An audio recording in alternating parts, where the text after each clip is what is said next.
Pak Muslim. Terima kasih pimpinan. Assalamualaikum warahmatullahi wabarakatuh. Pak Menteri BUMN, Pak Mendak yang saya hormati. Pertama tentu singkat nih Pak Pimpinan berkaitan dengan BUMN ya. Terima kasih apresiasi Pak Menteri selama 15 tahun berturut-turut mendapat WTP. Ini saya pikir ini harus terus dipertahankan, khususnya berkaitan dengan BUMN. Yang kedua, kebetulan kami kemarin baru kunjungan Pak, ini tambahan dari daerah, khususnya ke Aceh, Kunker Komisi 6 di Aceh, ada beberapa hal Pak Menteri berkaitan dengan BUMN ya. Pertama itu berkaitan dengan kawasan Sabang, Pak Erik. Ini terus terang kawasan Sabang ini antara hidup segan mati tak mau. Kemarin kebetulan kita kumpulkan seluruh BUMN di Aceh.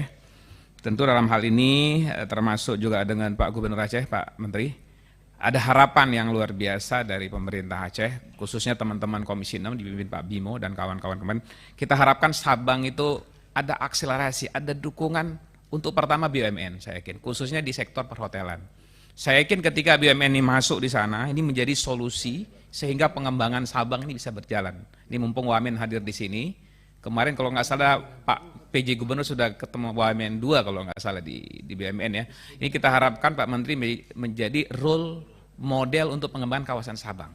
Kalau ini kita biarkan, saya yakin Sabang tak akan mati, tidak akan jalan. Paling nggak ada BUMN perhotelan yang membangun dulu salah satu hotel di sana, jadi sehingga sektor-sektor lain juga bisa berkembang. Yang kedua berkaitan Kek Aron, Pak Menteri, ini juga menjadi pembahasan kita semua. Ada BUMN, Pertamina dan Pelindo sedang melakukan kajian tentang rencana investasi untuk kawasan ekonomi khusus. Kita berharap ini juga bisa segera berjalan sehingga KEK sesuai semangat Pak Presiden Jokowi ya, tentunya segera bisa berjalan mampu menyerap puluhan ribu tenaga kerja. Ini saya yakin bisa dilaksanakan. Yang ketiga Pak Menteri, ini berkaitan dengan pengembangan investasi pabrik semen Indonesia Aceh ya. Ini kita tahu betul ada sekitar 600 miliar anggaran yang sudah masuk di sana, baik dari Semen Indonesia maupun pihak ketiga.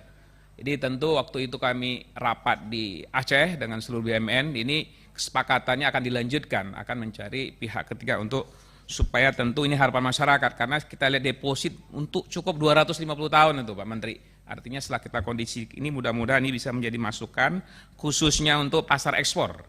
Karena kalau impor ini ada oversupply semen Indonesia, jadi menjadi catatan buat Bapak Menteri.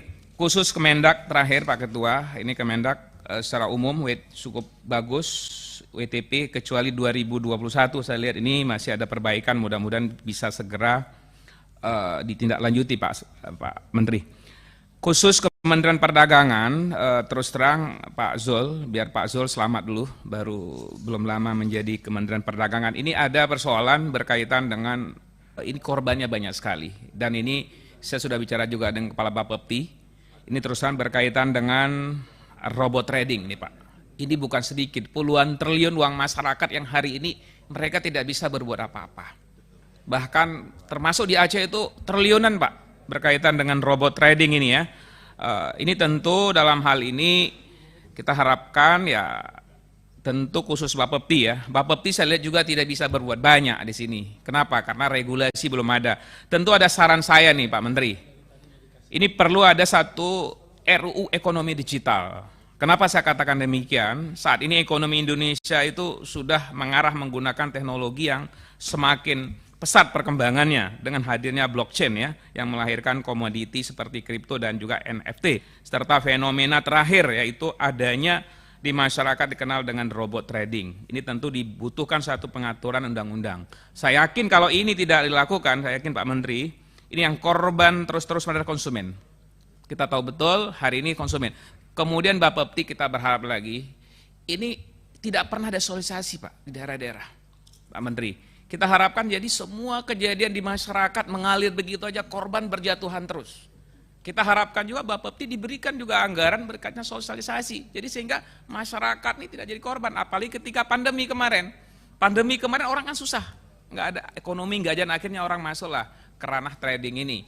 Tentu kita berharap nanti ini juga bisa digagas oleh Pak Pak Zul selaku Menteri Perdagangan menyangkut Undang-Undang Ekonomi Digital. Penting Pak, ini sebagai penguatan dalam rangka perlindungan konsumen. Kalau nggak ada undang-undang, saya yakin Pak Menteri, ini akan terus korban berjatuhan. Jadi kalau hanya permen, saya yakin tidak kuat. Ini kita harapkan juga berkaitan dengan robot trading ini juga harus ada perlindungan konsumen dari pihak pemerintah.